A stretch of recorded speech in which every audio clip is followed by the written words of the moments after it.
Good morning. I'm going to turn things over to Lieutenant Forrester to start.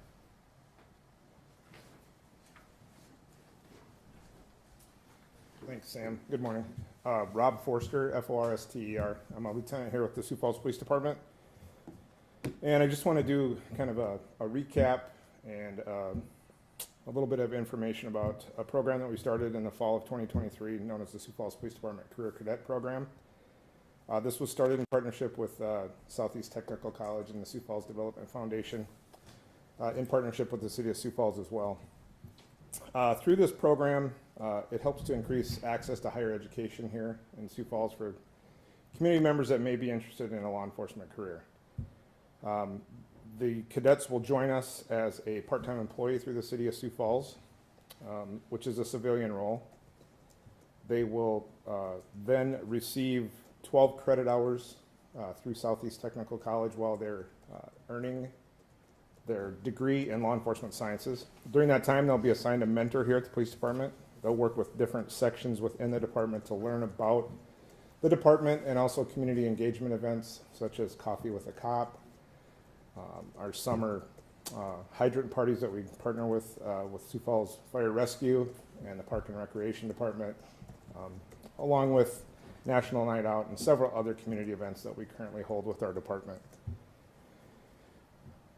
When they leave this program, they'll have some professional experience about how the actual operation of the police department works within the community, and they'll also have a chance to become a Sioux Falls police officer with their degree from Southeast Technical College. Currently, the application process is open and will be open through June 23rd. Those that are interested in this can just go to siouxfalls.gov under the job career page under the police department. It's very easy to navigate. There'll be a short video there explaining it with the process on how to apply and when the applications are accepted, and interviews will be set up based on their qualifications. Once again, we'd like to thank the continued support for this program through Southeast Technical College and the Sioux Falls Development Foundation. I look forward to those in the community looking for an opportunity to throw an application in and take a look at this program. That's all I have. Thanks.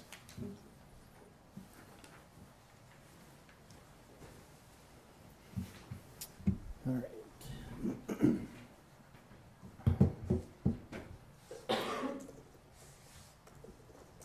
On the log, I really don't have anything. Aggravated assaults or reports, had a couple of threats and strangulation case.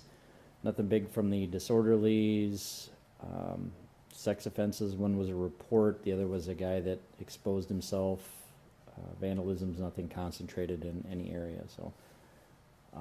But I know you guys have some questions for me, so fire away. Can you talk about the warrant service yesterday, about 3:40 p.m.? It was Marion Road and 44th. Yeah, it was actually the 3500 block of South Marion Road, and it was for Dustin Gallegos, who we had a warrant for him related to the shooting that took place a week ago Wednesday. So it was the, here it is. I don't have a whole lot of details on it. I do know that the Sheriff's Office Fugitive Task Force and the Sioux Falls Violent Crime Unit were working together to find him. They had information that believed he was inside an apartment, and they ended up finding him and arresting him for that warrant.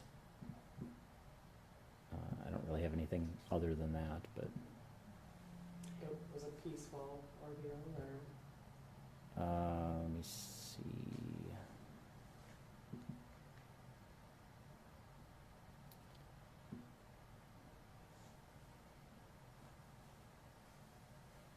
It looks like he tried to run away, but they caught him. So no injuries, no use of force at all. The woman he was with during the shooting, was she with him then, or was she kind of helping to say, this is where he is, this is where I think he is? No, I don't know where that information came from that led him to that specific apartment, but at the time of the shooting, he was with another woman. We ended up talking, our detectives talked to her at a later time, so we knew her knew who she was, Yeah. knew where she was, so she wasn't at the apartment when this arrest took place. Okay, and so she will not be arrested, she's not, At this, I don't know, at this point, she's not been arrested or charged with anything. I don't know if there's any potential for anything. Talking to the detective, I don't believe so, but I can't say that for certain. So, but at this point, she hasn't been arrested or charged. We talked to her a couple of times, I believe, so. Can you tell us what he was charged with? The warrant is that what you're asking? The warrant was, let me double check. I think it was 2 counts of aggravated assault, or alternate counts.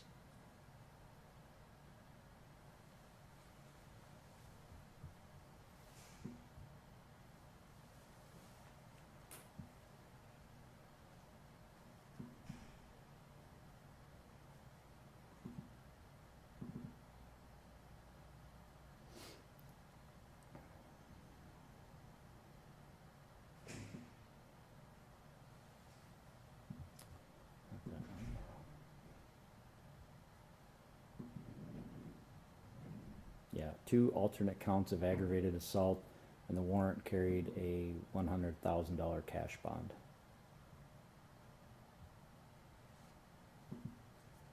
That's all. That's all right. It's going to be a busy weekend this weekend with parades, protests, concerts, music festivals going on. Any reminders for folks out there this weekend about those events going on, or anything that Sioux Falls Police is doing differently with so much activity going on throughout the day on Saturday? Yeah, so there's, just to kind of, in case people don't know, a lot of things are going on Saturday. The Festival of Cultures will be downtown at the Levitt. That'll be going on from 10:30 through 5 p.m. There's a walk taking place in Sertoma Park. That'll be from 9 till noon. That's generally, those walks are off the roadway, so it shouldn't really have any issue, I guess, with that. There's a parade downtown from 10 to 11. The staging area will begin a little bit earlier than that, usually wraps up by about 10:30. So there could be an impact on traffic if people are driving downtown. The roads are usually marked really well, find alternate routes, but just to let people know if they're gonna be downtown during that time, there may be some delays. Try to find an alternate route if you can. The Pride Festival will be held in Yankton Trail Park. That really shouldn't impact traffic, but they're anticipating quite a few people. We'll have some officers down there in various capacities, but we don't anticipate any issue really with any of those things. And then there's a permit, an assembly permit that was issued. This is gonna be from 11 o'clock to 2 p.m. on Minnesota Avenue between 6th Street and 8th Street. Sounds like the organizers are anticipating quite a few people there, maybe 1,000 people or so. They've been really good about working with us, and we've developed a plan with them. So at this point, we don't really anticipate any type of issues or problems, but might be something that people need to keep an eye on. Everybody should be on the sidewalk, so traffic should not be impacted at all. There's a lot going on, especially around that morning time downtown. People just need to pay attention, stay aware of their surroundings. If people are crossing the roads, there's going to be a lot of people going to and from the parade or to and from these different events. So drivers just need to be aware, pay extra attention, but we really don't anticipate any problems or issues with any of these events. And when a lot of events are going on like this, is this something that the department is planning out ahead of, making sure that we have enough officers stationed at these areas so that there's enough resources in case something were to happen, that Yeah. we've got everything covered? Yeah, that's any type of event that we have, we always plan for that. So we make sure that we have officers, we have staffing, appropriate levels. Most of these things go off without a hitch, and we really don't have any need to. There's really no need for police to be there, but we do have officers that monitor different situations just to make sure that everybody's safe, make sure that there's no problems, and certainly we have staffing that's appropriate to respond if there is a problem or issue. Anything else? Okay, thanks.